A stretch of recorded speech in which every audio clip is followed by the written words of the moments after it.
දරුවනේ පින්වතුනේ රහසේ අකපව්කම් කළාට විපාකී ප්‍රදර්ශනය කරන්න වෙනවා.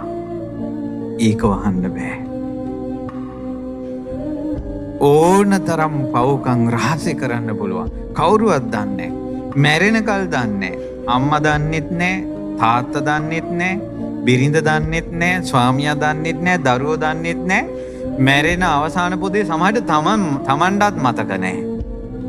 විපාක ඉදිරියේ ප්‍රදර්ශනය කරනවා උඹ මෙහෙම කළා කියලා.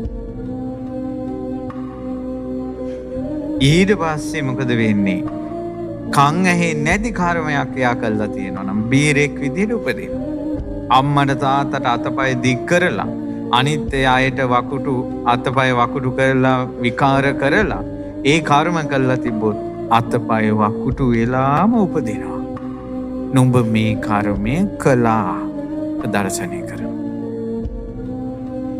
ප්‍රදර්ශනය කරනවා කර්ම විපාකේ.